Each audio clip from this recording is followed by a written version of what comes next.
Ready? Chapin, you're good? Okay. Ashley Franco, ASHLEY, FRANCO, Colorado Springs Fire Department, Public Information Officer. We were dispatched at about 2:44 today to a possible grass fire right about at 30th Street. Obviously, you guys can see it right behind me.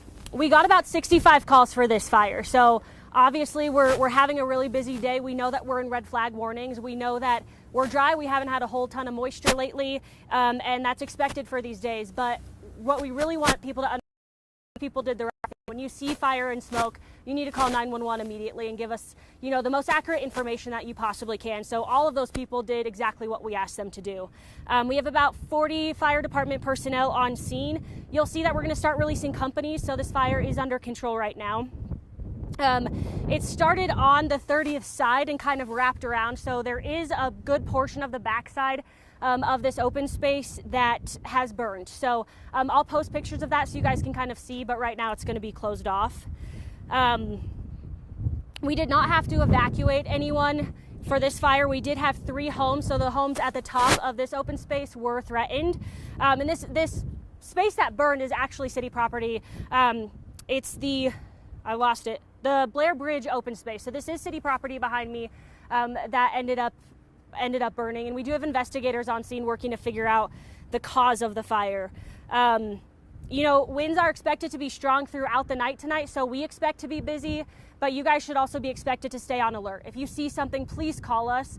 We would rather have, tons of calls, right? 65 calls on this grass fire than people thinking, oh, someone else called on it, and then us getting there and it being too late. So we really appreciate, everyone calling in. Another thing that people can do is sign. So important to sign up for emergency alerts. You're going to get a notification if something in your area is happening.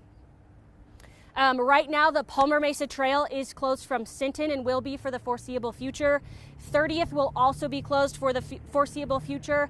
Garden of the Gods Park was not impacted at this time. Let me give you guys a size so I can't make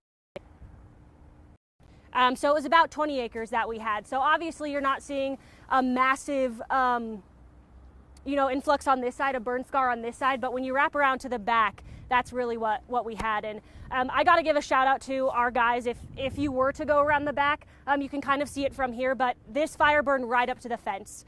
We had 3 homes threatened, and that's something that we always think about when we're here. Our first goal is life safety. So we want to get up to those homes, and we send units up there to make sure that those homes are evacuated if need to be evacuated. If we can leave them stay put for a while, we'll do that as well. But we did a really good job. Our crews did a really good job at getting a fire line around this fire so that we could get it contained quickly. How close did you come to maybe to putting those houses on pre-evac or evac? Because it is very close. Yeah, it is very close. So basically what we're going to do is what we call structure protection. So we're going to send additional units up there, and those units are going to make contact with the homeowners if anyone is home. If no one's home, obviously that's a little bit of a different story. But their job is to completely protect that structure. So they're going to put what we call a wet line. So they're going to put water, a hose line right around that home to basically stop that fire. If they need to dig any hand lines, they'll do that as well. So they may dig so that the fire stops in the dirt next to it. So I can't say how close we were to evacuating them. They were threatened. So that's kind of where we're sitting with that. We got a tip that neighbors saw someone burning weeds and fire broke out. Did you guys get that tip as well? Is that something you're looking into? That'll all be part of the investigation.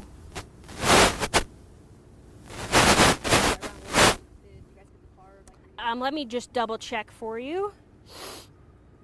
We were dispatched at 2:44. Anytime a fire sparks on the west side, it prompts a different reaction because of Waldo Canyon. Absolutely. Is there a different approach or anything noteworthy from your guys' response when a fire sparks on the west side compared to somewhere else? Sure. So I will tell you that when we have red flag warning days such as today, we have a special response for the Wildland Urban Interface, so our west side of the town. Anytime we get a grass fire, what we're going to do is we're going to send about twice as many resources and a brush truck, 2 brush trucks, and then a wildland unit with them. So you're going to see the smaller brush trucks that you see on scene, a bigger wildland unit, which is something like we sent to California for the wildfires. So we up our response on days like today when we know there's a heightened risk.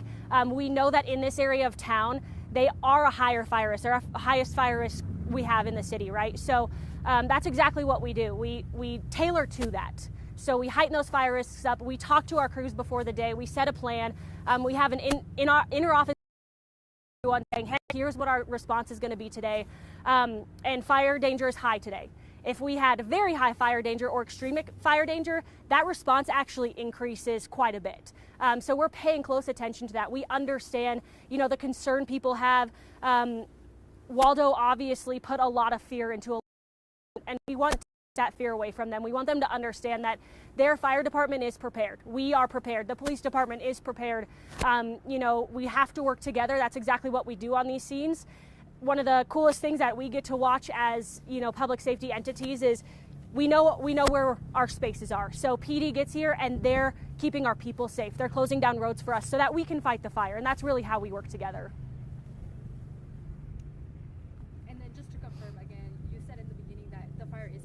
The fire is contained, correct. Yeah, so you'll see some hot spots.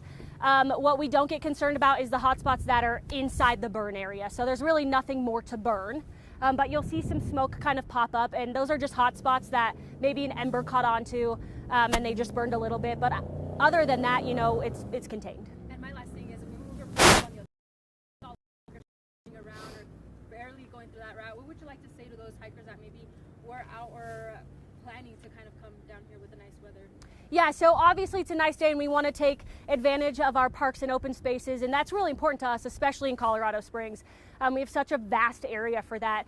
I would just ask people to stay away from this particular area for now. The park is still open. Please go still enjoy this nice day, but please be careful with any open burning. Obviously, if you see something, say something. Go enjoy, just do so safely. If that tip does end up to be something that goes further, what are the types of charges that someone could face if they were burning weeds on a day like today? That's really not a fire department issue. So what happens in any arson investigation is that we partner with our partners at the police department, and our fire investigators are going to work with them. And if there were to be any charges, that would come from them. Given that it's fully contained, what are these crews going to be working on over the next couple hours, and is there any end in sight to when they might be able to leave?